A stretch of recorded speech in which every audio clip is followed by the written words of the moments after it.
Hey guys, this is Alrighty Then with a Maytag QuietSeries300. It's getting power, but this panel, for whatever reason, it's not responding to any touch. So when I say that it's getting power, it is connected to an electrical wire, so the power is getting to it, but for whatever reason the panel and the whole dishwasher has stopped working. When you do your research, they say that it's either the panel that could be bad or the main motherboard that's inside, but the majority of the people say that it's usually the panel goes first. So here I have my extra panel that I bought, and all it is we're going to remove this, plug it in, and hopefully it works. But there's power getting to it, so now I'm going to show you how to replace that panel. Alright guys, so most of these applications use torque wrenches in order to remove the screws. So what we're going to do is we're going to remove all these torque wrenches, expose the panel, and hopefully be able to take it out. So when I say torque wrenches, I meant torque screws, you know. I get confused with that sometimes. Here we go. So I'm going to pause for a second and I will remove it and get back to you. Pause. Yeah? Okay guys, so we remove all the screws and the lid just comes up like that. But we're not going to remove it. So now we have to remove these 4 little bolts that are down here. There are 2 on this side and 2 on the other side. But in order to get to that, we need to remove some extra stuff. So, aguántame aquí, por favor, si puedes.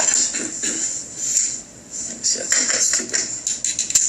So while I'm trying to figure that out, this right here is the main computer, the main motherboard.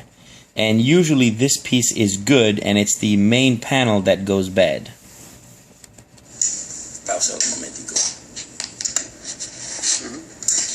Again, here's your main motherboard. That's usually pretty good. And the panel is connected to that little switch right there. And when you see me doing it, I'm going to be in the way. But the way you do it is that this little panel has a little plastic that you push it out. You slide the new panel into it, and then you push the plastic back in, almost like foreskin. Forgive the analogy, but that's about how it is. This just comes, you just lift this right off. We have to unscrew these little 4 bolts that are here, and this little connector, you just slip it out of there. That's what's going to connect the panel. So we're just going to move that out of the way for now, okay? Now we got these 2 more screws to take, and then the panel should come right off. Okay, so now the panel should just disengage. So I'm just going to pull it slightly, and that's the panel right there. Okay.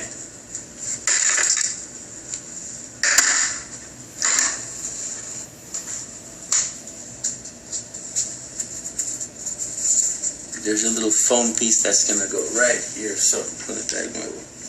Coño, ¿cuál es el nuevo? Ese es el nuevo.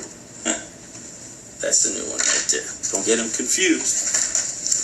So I'm going to put this little foam piece in here. Sorry about the dark video. Wow, this thing is very springy. Just wants to come up right now. So again, these are things that you can do to pay a repair guy to come out. They're going to charge you about $60 just to have him show his face. Alright, and then on top of that you have to pay for parts and labor. This piece right here costs about $150 for the panel. So, ¿sí? ¿Se acabó de grabar? No, no estoy grabando.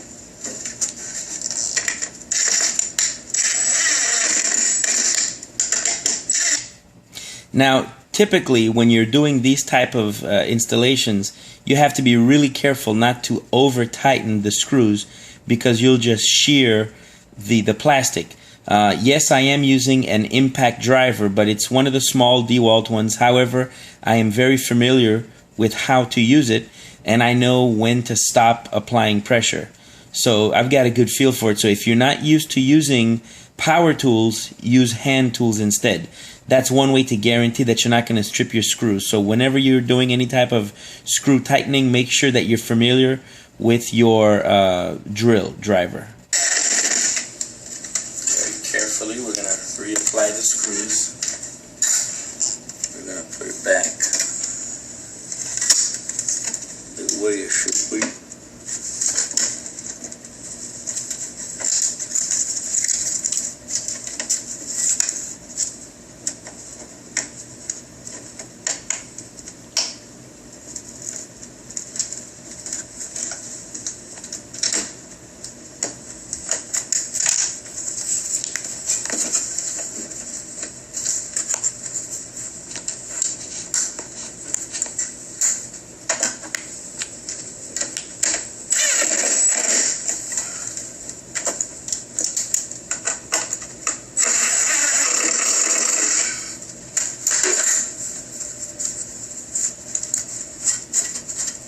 now we're going to put the computer back, the main board, back in here.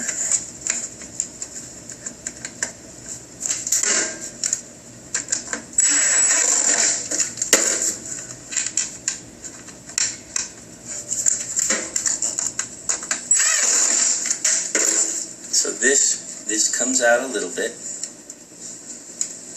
This slips in and it gets compressed in. Okay, just like that. So now comes this part here. It just goes in. You don't need to ese tornillo. So while we're looking for the screw,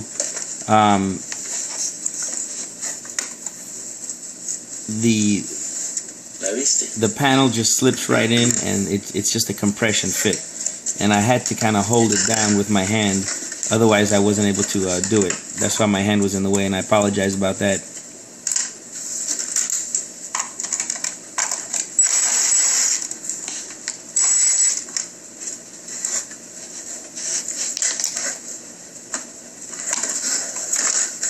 Alright, I guess it's easier if you do it like this. Now, one thing, remember that the dishwasher was connected to power, so be very careful that you don't go shock yourself.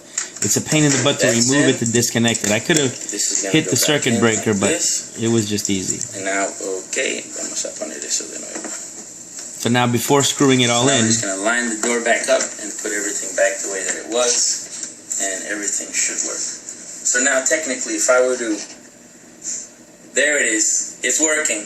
So we just had to fix the panel. Okay, so that's it, $150, and we fixed a $700 Maytag. I hope you liked the video. Don't forget to like and subscribe, and we'll see you soon. So before I go, the final thought is, anytime you guys are doing any type of home repair, or you have an appliance that's broken. I fixed my refrigerator's ice maker, the water valve was broken. You just have to think about what the problem is. The water's not getting in, the power's not turning on. What is it that's possibly going wrong? So it's not that difficult to do, and you don't need any really special tools to do these things. As you can see, I just used a regular screwdriver, and it was very straightforward. There are many forums that you can ask some questions. If you guys have any comments for me, go ahead and do it, and I'll be posting more videos like this. So once again, don't forget to like and subscribe, and this video was on how to repair a Maytag QuietSeries300. Alright, so once again, don't forget to like and subscribe, and stay tuned.